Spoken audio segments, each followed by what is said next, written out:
The ASPEN Institute holding its first annual ASPEN in New York forum here at Bloomberg World Headquarters. The topics: business, society, and leadership. Peter Wallison is co-director of financial policy studies at the American Enterprise Institute. He will be speaking today on Washington, Wall Street, and regulations. The title of his presentation, Regulate Me, Just Not Too Much. He joins us now. Sir, welcome to Bloomberg. Thank you. Good to be here. Before we get started, your reaction to the Fed's decision today. Fed saying that it restating its intention to keep interest rates, quoting here, exceptionally low for an extended period. Well, I think it's a very sensible decision on their part. The economy is extremely weak, could get weaker. We still haven't solved the problems in the housing business, and we haven't solved the problem in commercial real estate. So we have a long way to go on this. Talk to me then about the Fed and when, in fact, they might raise rates. Is this anything that we're going to see on the horizon within the next few months? Well, you know, I heard a Fed governor speak a couple of weeks ago, and he said, when we turn, we're going to turn suddenly. It'll be a surprise.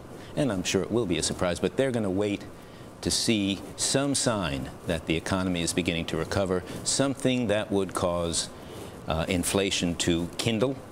And thus far, I don't think there are any such signs. Inflation is very low. The economy is still weak. The capacities in factories are very high. We have a lot of unused capacity. So I don't see anything happening for a fairly long time. Well, as we know, of course, the financial crisis that we're now working our way out of, yes. Asset bubbles in part to blame, Wall Street in part, many folks say to blame. So now we're seeing in Washington that there's an attempt to put some caps on pay here. Yes. So when you say regulate me but not too much, where do you draw the line? How do you balance it? Well, that isn't my title for this thing. I'm just one of the speakers on it. I have some grave doubts about a lot of the regulation that is being proposed in Washington. The pay caps are a particular problem from my point of view because they're capping the pay for the banks that took TARP money and have not paid it back. And of course, what that will do is will cause many of the people who are the top producers in those banks, the most skilled people, to leave and go to some of the other banks that don't have those pay caps. And so they're going to weaken the banks that they are hoping to strengthen. It doesn't make very much sense. Would it be more fair to just impose the pay caps on everyone? No, because they don't regulate everybody. They don't regulate hedge funds, for example. They don't regulate insurance companies, don't regulate securities firms, really.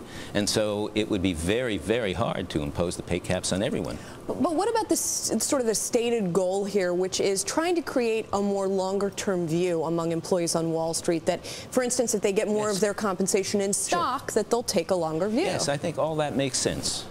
We can structure pay so that it does require people to take a longer-term view.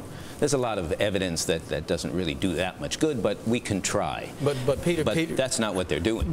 Peter Weinberg, a former CEO of Goldman Sachs International, he was interviewed by our Eric Schatzker earlier today as part of the forum. He said he understands there's the populist rage about this if you're talking about disparity in pay. Yes, well, you're talking about politics, I'm talking about policy.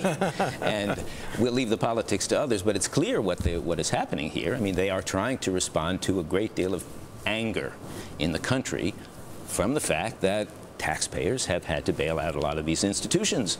And so they're extracting their pound of flesh for what has happened here. I think it's a mistake. And I think one of the things we expect from the people who are in government is to act responsibly over the long term, not to respond to that kind of anger.